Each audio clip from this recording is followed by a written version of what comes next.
The idea of finding purpose has been around for ages. We've talked about it all the time, especially self help gurus. They're always talking about finding our mission, finding our purpose. We have friends talking about finding purpose. We have our family asking us about what our life purpose and what our mission is. And I think more than anything else, we wake up every single day asking ourselves, what is our life purpose? Or you specifically might be waking up every day asking, what is my life purpose? I guess the thing about purpose, or the thing that makes it a bit difficult, is that when we are born, on our birth certificate, it kind of, it says our name, our date, but it never says what this person's purpose is. So we are made to fulfill our purpose ourselves, but before fulfilling our purpose or working towards it, we're meant to actually find it. This is obviously a very difficult thing because there are thousands and thousands of things you can do and thousands of ways or avenues through which you can find purpose, and some people never find their purpose. Some people are lucky enough to find their purpose, but it's quite a long journey to find purpose because it requires self-discovery, introspection, and at the same time it requires working through a bit of an outward approach. However, I would like to challenge the narrative on purpose because this is something that I have been questioning myself lately. Purpose essentially is something that normally is within a box. We normally think that this is a suitable purpose. However, I would like to challenge that. And I'd say that purpose is something that's very hard to qualify and quantify. So it could actually be outside this box. And I'll go a little bit deeper.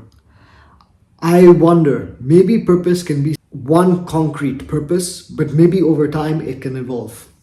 Maybe that purpose can be a concrete purpose, but over time it completely does a 180 and changes to another purpose. Maybe that's a concrete purpose and it branches out into micro purposes, kind of like tributaries in a river. Or maybe the converse, maybe it can be small micro purposes that converse to become a big purpose, and maybe that purpose stays lifelong, or maybe it evolves, maybe it takes a 180, maybe it changes, maybe you get rid of that purpose altogether.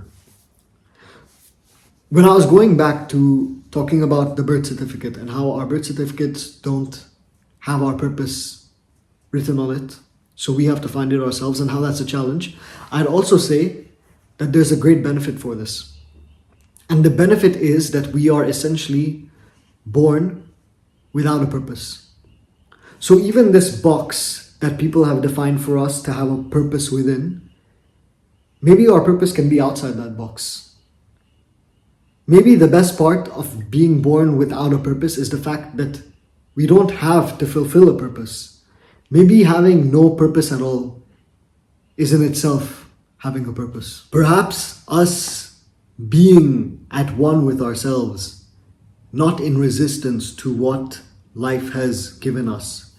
Perhaps us being in acceptance for every single moment that we are currently facing or living through.